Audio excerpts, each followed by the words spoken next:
Hey everybody, what's going on? This is Sam from Historic Travels and welcome to another video.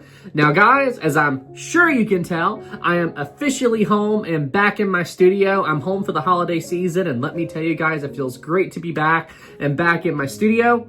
And guys, I know what I promised you and I haven't forgotten, and you can tell that I haven't forgotten because you're watching this video. But today marks the end of an era. For today's video, I am going to watch and review my very last Bright Side Titanic video. When I first started making these videos, what was it, 1 or 2 years ago now? Like, holy crap. I never expected this to be a regular thing, especially I didn't expect it to be something that I would make 10 episodes with. I believe this is episode 10. But you guys enjoyed them, and you know what? It was fun to make them. It was fun to, talk about all the misinformation and everything, and I just hit my light thing right here. That's what you heard. But yeah, it's been fun. But you know what? For my own sanity and to preserve the brain cells that I have left, I've decided that 10 episodes is enough, so this is going to be the very last Bright Side Titanic review video on this channel. I might review and react to other videos on this channel like in the future, but at this point, we all know that Bright Side's terrible. Don't trust them for anything historic or anything for that matter. They're just a content farm. But yeah, so you got the message. But as a gift to all of you for this holiday season, I will watch and react to one more Bright Side video. I hope you enjoy.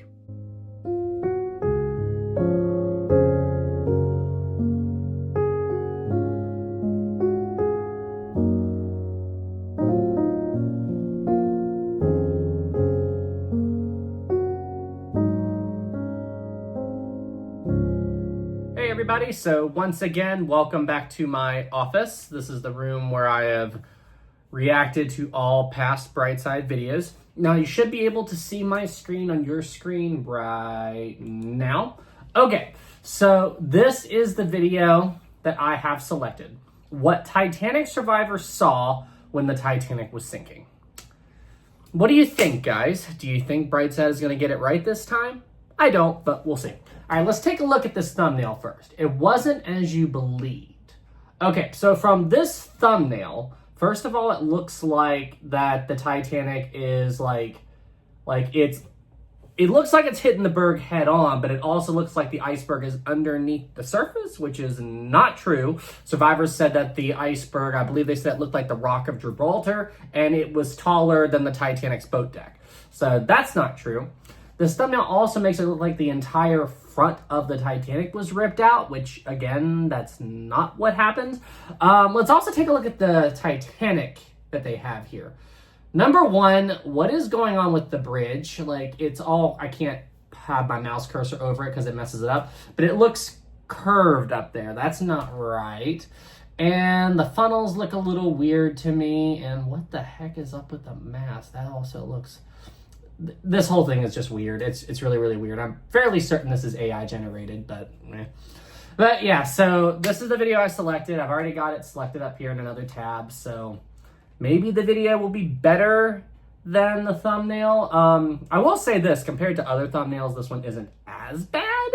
This one down here, I know I watched this one before. This one is the best one that they've done, which is still not saying much, but yeah, well, so. All right, let's load it up and take a look at this. Okay, what Titanic survivors saw when the Titanic was sinking. Okay, and it looks like it's jumping right into a clip from the movie. So, all right, everybody, without further ado, let us begin. The lookout shouts, "Iceberg right ahead!" Okay, 5 seconds. 5 seconds. We made it 5 seconds. What is up with this Titanic?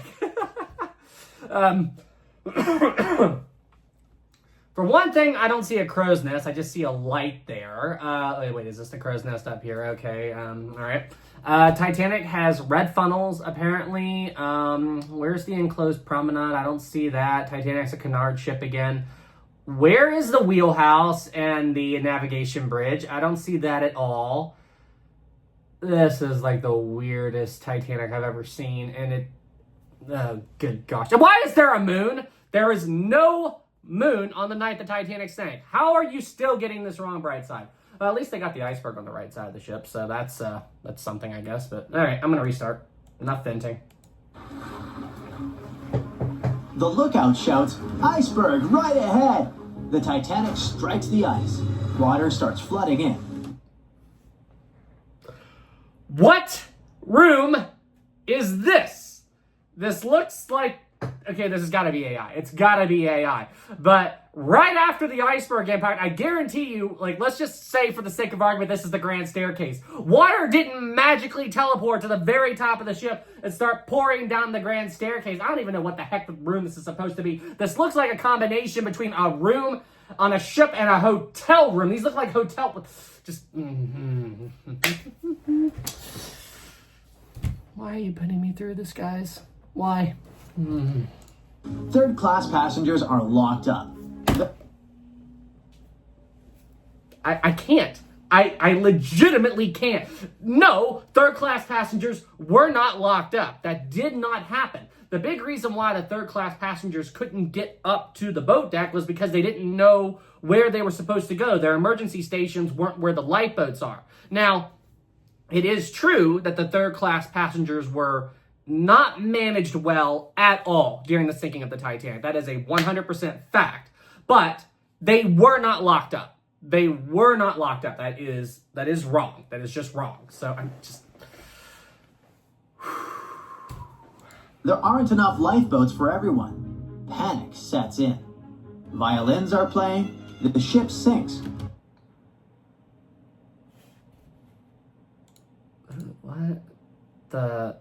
What ship is this? And moving on. Violins are playing. The ship sinks. Well, we all know the story of the movie Titanic, like the... Is that supposed to be James Cameron? Is this an AI-generated... Wait. Well, we all know the story of the movie Titanic like the back of our hand by now. That's an AI James Cameron. And wait. And by Look now. at the...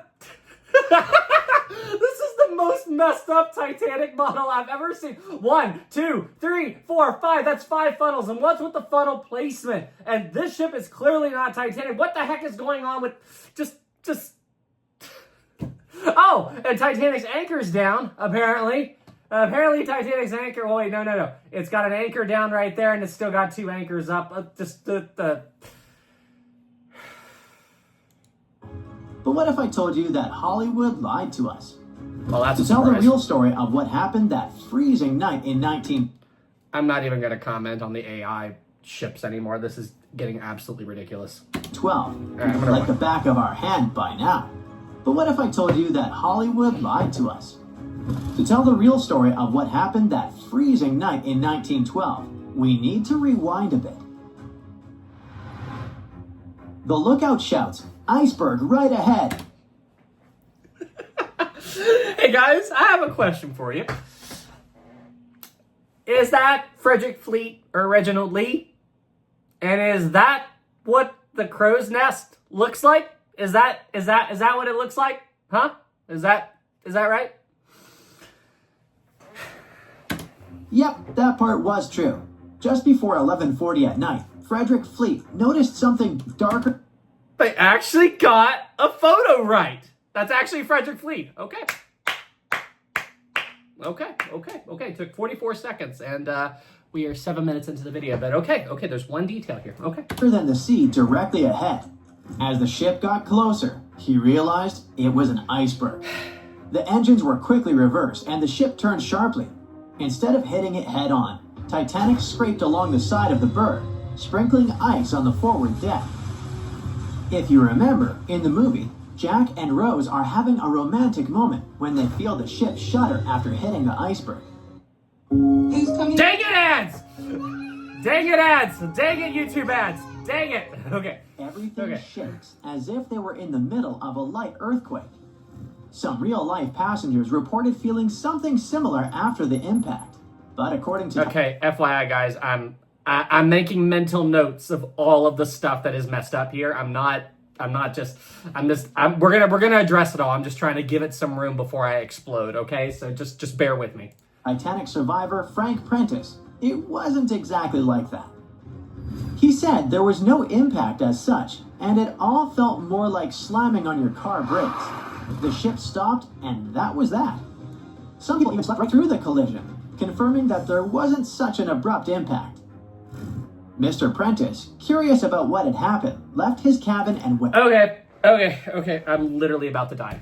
Okay, so let's address all of this. Okay, so the Titanic did hit the berg on the starboard side. That looks accurate here. Okay.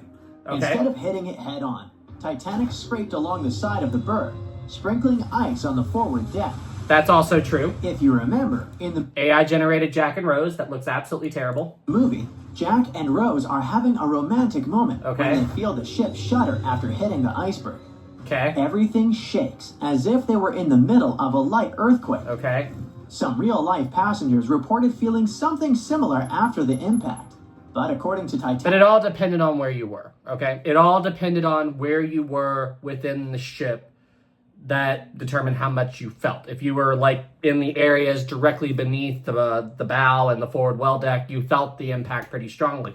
But if you were in the stern or, somewhere midship, you would have probably just felt a light bump. Dang it, what's her name? Eva Hart.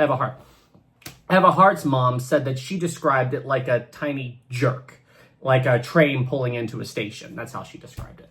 Titanic survivor Frank Prentice. It wasn't exactly like that. Now, Frank Prentice, I'll have to look it up, but I'm pretty sure that's a real Titanic survivor. I can't place him at the moment, but I guarantee you this is not him.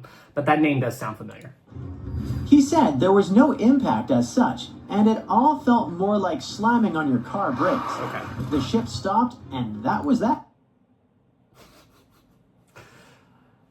Look at this Titanic AI. What the heck is this orange ball thing where the bridge is supposed to be? Oh, and Titanic has 3 funnels. Is that 3 funnels? I'm pretty sure. Wait, no.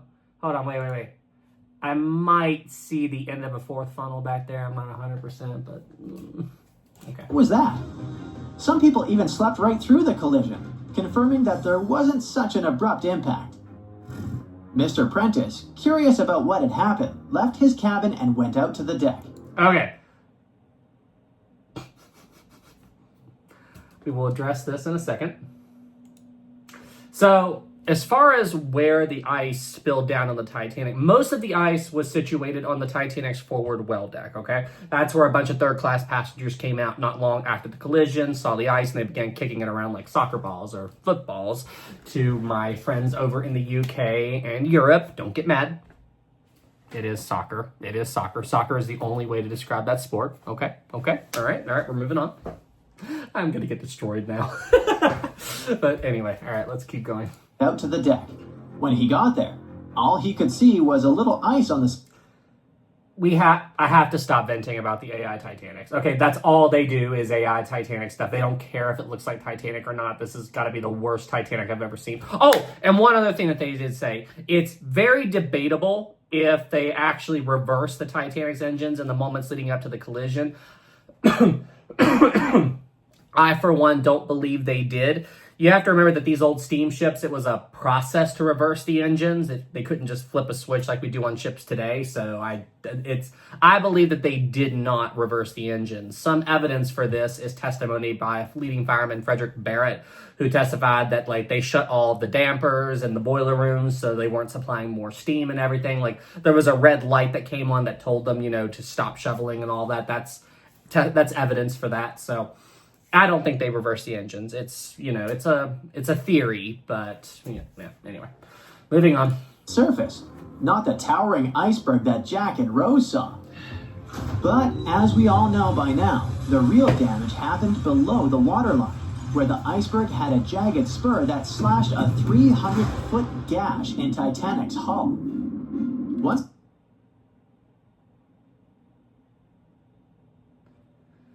No. I just, okay. All right.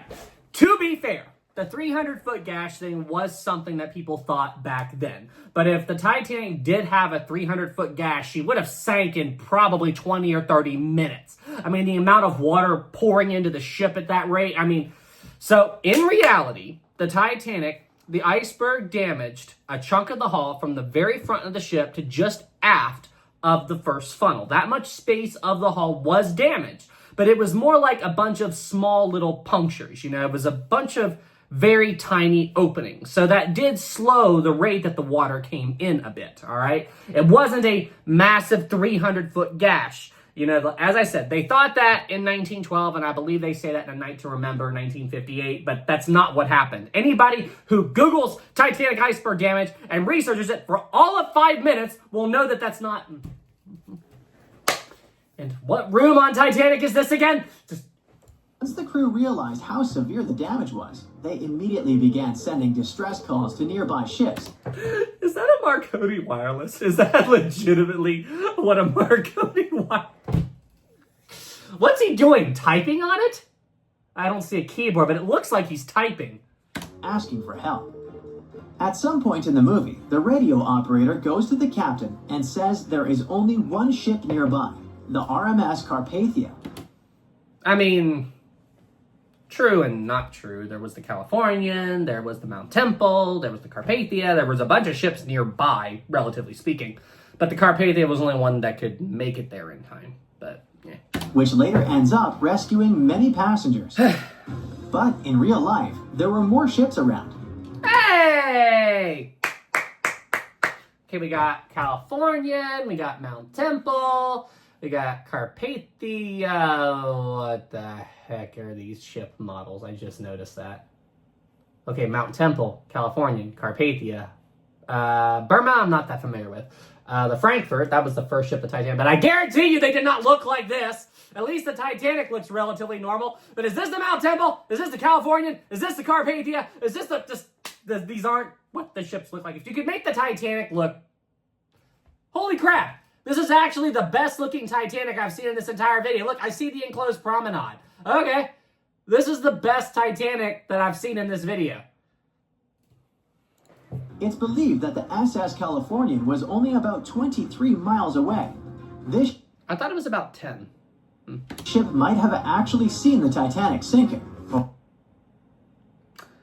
Still AI, and while that isn't what the Californian looked like, I will say close enough. Or at the very least, seen its rockets exploding high in the sky. They did. Yet, for reasons we will never fully understand, they didn't try to help. We do have a pretty good idea as to why they didn't help. Number one, the captain was asleep. Number two, Titanic did not fire the rockets in the manner that meant distress. That was a big mistake that Titanic made. In 1912, I believe for rockets to be fired at sea to mean distress, they had to fire them off in 1 minute intervals. I think that's what it was. But Titanic was shooting them off around 5 minutes apart, and rockets could mean a bunch of different things at sea, not just distress. So the Californian's crew really just didn't put two and two together. And the radio guy on the Californian did go to bed after Jack Phillips rudely told him to shut up. But then again, Jack Phillips was sleepy. He had a loud blast in his ear. I'm not excusing what he did. I'm just saying I understand why it happened. There are a large variety of reasons why the Californian did not help. It's not like they saw the Titanic and going, oh, Titanic's sinking. Pfft, we're not going to help. It's not like that at all. It's more like they just didn't put two and two together. That's pretty much it. But, anyway, well, moving on. Let's get back to the story. Now, people need to get off the ship. At 12:45, lifeboat number 7 was the first to be lowered, just like 12:40. in the movie. Hey, they got the lifeboat right at least. Women and children were told to go first. This has got to be like the most horrifying image, like AI thing I've ever seen. What is going on with these people's faces? What is this, like, ignoring the ship AI, but like, what the... But in reality, some women were hesitant and even refused to get into the lifeboats. Mr. Prentice said this happened mainly for two reasons. First, these lifeboats were high, and passengers were terrified of the 70-foot drop from the deck to the ocean below. That might be true. That might be true. And I know that the davits did not, like... The davits could handle the lifeboats, but they were worried about the weight on the davits, so... And second, most women didn't believe the Titanic would actually sink. It was called unsinkable after all. You really think people are going to be wading through water in a crude area like that and not think that the Titanic is going to sink? And also, the Titanic wasn't really called unsinkable. It was just... Officially, the White Star Line said that she is as unsinkable as we can make a ship. But they never used the word unsinkable. But I believe a lot of the public thought that at the time. But I accidentally hit that. Anyway. So the idea of getting into a lifeboat seemed pointless at the time. The crew was trying to keep the panic down. Mindset probably explains why Eloise Smith, a first-class passenger, recalled that there was no panic or chaos at first. I'm not familiar with Eloise Smith. I've never heard that name. If you know anything about her, put it in the comments. I don't even know if she's real. Other survivors backed this up, saying that no women or kids... That is like, what is up with that face? Okay. AI content needs to stop. I mean... or kids were crying. But one thing that was indeed concerning, at least for the crew, was the possibility that the lifeboats might buckle under too much weight. That was true. This is one of the theories why the first few lifeboats left carrying only a fraction of their full capacity. That, and there weren't a lot of people up on the decks yet. You know, they were trying to get the boats away. You know, you have to remember, we know that it took the Titanic 2 hours and 40 minutes to sink, but they didn't know that at the time, so. Like lifeboat number 7, which only carried 27 people in it. Even though it can... I'm not sure if that's true or not, but I know those early boats did not have a lot of people. Hold up to 65. In total, Titanic had 20 lifeboats, which could carry about half of the 2,200 people on board that night. But that didn't happen. And now we know the passengers had no idea there weren't enough for everyone. As women were calmly getting into the first lifeboats, musicians headed up to the deck. Their only goal was to play and keep the passengers calm. Ignoring the AI. That's a pretty well-known fact. But the real story is that some survivors said they never saw or heard the band. No violinists whatsoever. It's not like... Okay, that's completely not true. The band did play. It would just depend on where you were. And the other thing to remember, the band wasn't always out on the boat deck. There was a good chunk of time where they were inside, like within the grand staircase, for example, and they moved out onto the boat deck later. And it's also debated which side of the Titanic's deck they were on. If you look at the James Cameron film, it portrays them on the port side of the Titanic's boat deck. But in reality, I believe they were on the starboard side, over near the gymnasium. That's about where they were standing during the Titanic's final moments. That was where they were when they were playing Near My God to Thee and everything at the very end. But yeah, depending on where you were, you would hear them or not. Hollywood misled you, though. The musicians did play for over 2 hours after the ship had hit the iceberg. So maybe these passengers were just too panicked to notice the songs, or the musicians started playing later than we think. Or they were standing in the wrong area.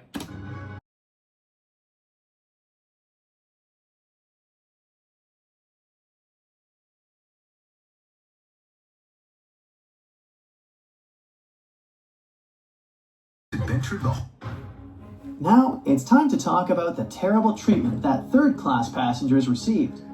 The movie portrayed the crew as cruel, locking the less fortunate below deck like animals, giving them no chance to reach the lifeboats and save their lives. But the official inquiry into the disaster suggested that wasn't true. I mean, yes, fewer third-class passengers survived compared to those in first and second class, but there were other factors at play. Many third-class passengers were reluctant to leave the ship, clinging to their belongings, and had a harder time making their way up from the cabins, which... Yeah, true. I mean, relatively true. Yeah, a lot of third-class passengers did carry their possessions, but this isn't terribly wrong. ...were at extreme ends of the ship. Some survivors confirmed that they were not locked up. In fact, it was quite the opposite. Mrs. George Wabi, a Lebanese woman traveling in third class, said that when chaos had erupted, some brave crew members and well-dressed first-class passengers had actually helped her get up to the first-class deck and eventually onto a lifeboat. I don't know her story, but if somebody wants to fact check it, that's fine. But yeah, like that's what I was saying earlier. The third-class passengers were not locked below decks. Man, it's just... Look at how Bright Side does things, though. You know, like the way they portray things and the way, like at the beginning of the video, they had all this stuff, like the third class locked below decks and everything, and it made me react like, no, that's not true. But then at the end of the video, they say, oh yeah, that's completely wrong.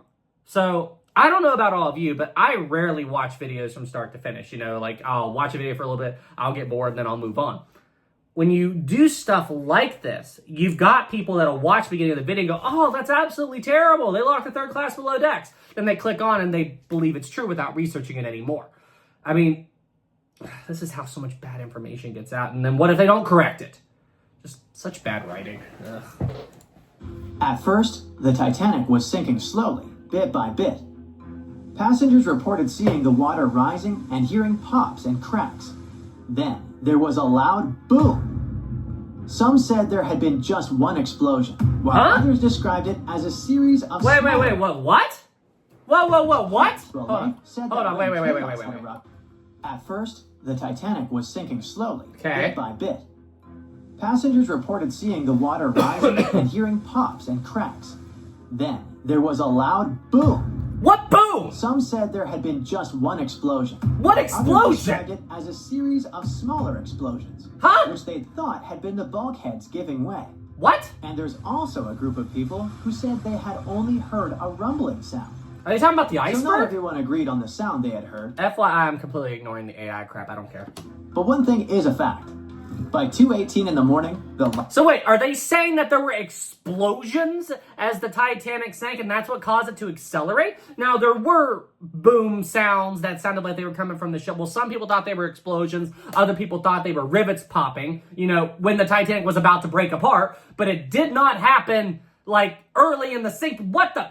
lights on Titanic went out, and the ship plunged into complete darkness. As the Debatable. bow continued sinking, the stern rose out of the water, putting immense pressure on the middle of At least they got the breakup somewhat right. the ship. This caused the Titanic to break in two. In James Cameron's movie, this moment is pretty dramatic, with the ship sinking almost straight down into the water. But in reality, the break probably happened at a much lower angle, likely Okay. just below the waterline.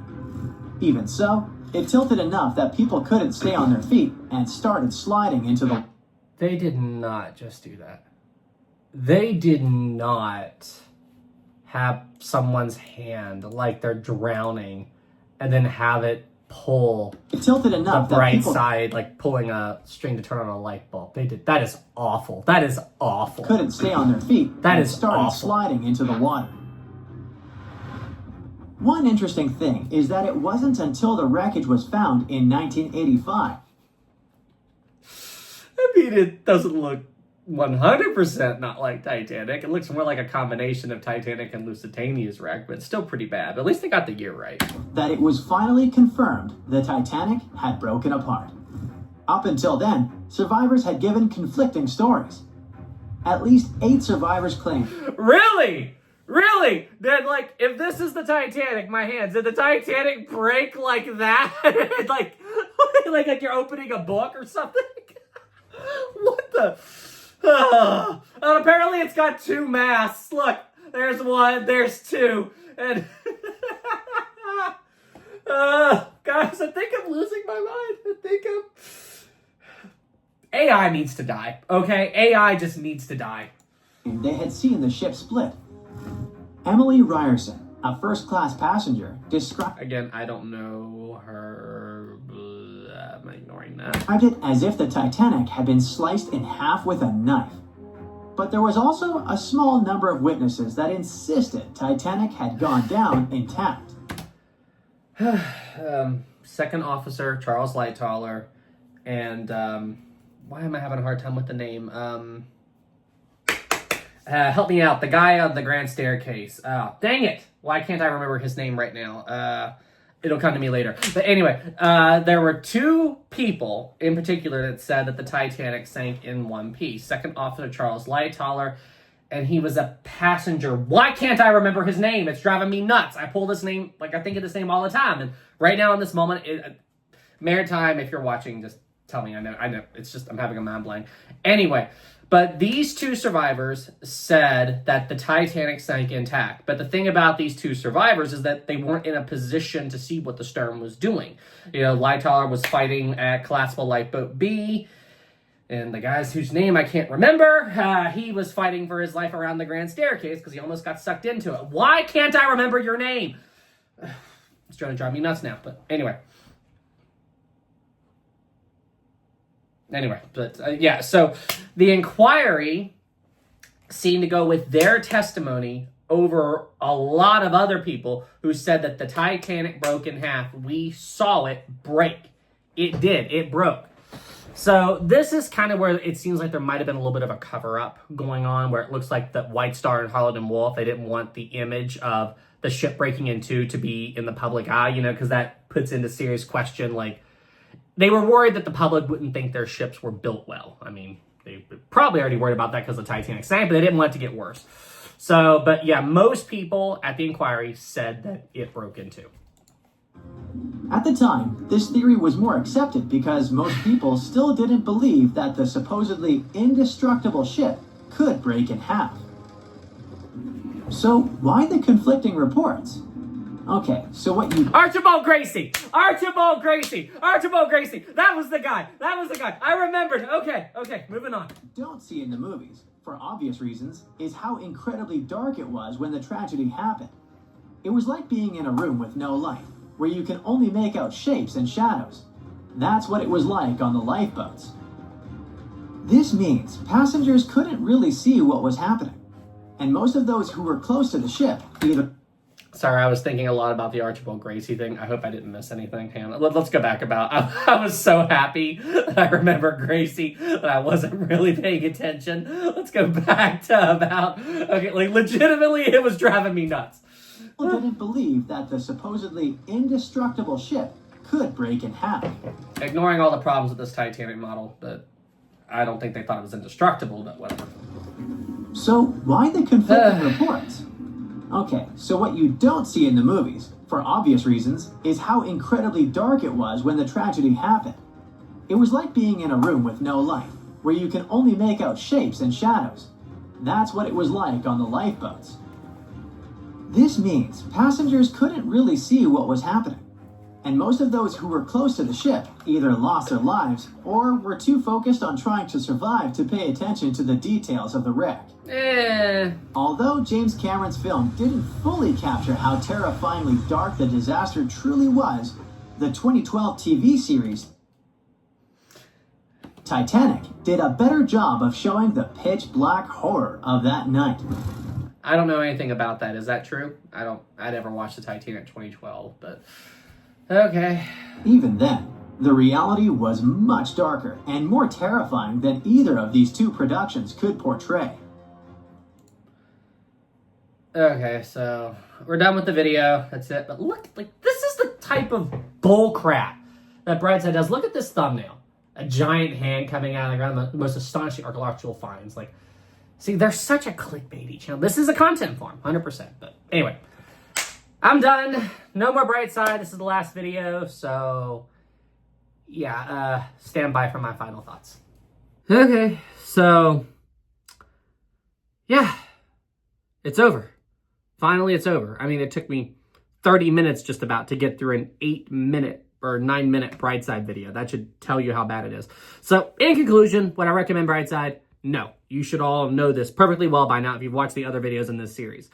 And sure, Bright Side does get some stuff correct, but, you know, like, the way, like, they get either A, they mislead you with stuff at the beginning of the video to get you to keep watching, or B, they get stuff completely wrong You know, so like the third class passenger thing. At the beginning of the video, they said they were locked below decks, and you watch me rant about it. But then later near the end of the video, they said, yeah, that's not true. Why would you do that? You know, if people don't watch the video, they're not going to know that that was fake. They're just going to assume that third class passengers were locked below decks. That's not how you do a good video. You know, they're trying to spread misinformation and, you know, to get people to watch it longer. You know, they want to make people go, oh, they really did that, to get them to keep watching. And then they're going to go, haha, psych, that's not true. But they don't do that for everything. You know, it's not like they correct themselves about everything. They get so much stuff wrong. So, like, in conclusion, the amount of stuff that they get right in no way overshadows how much they get wrong and how they mislead you on stuff.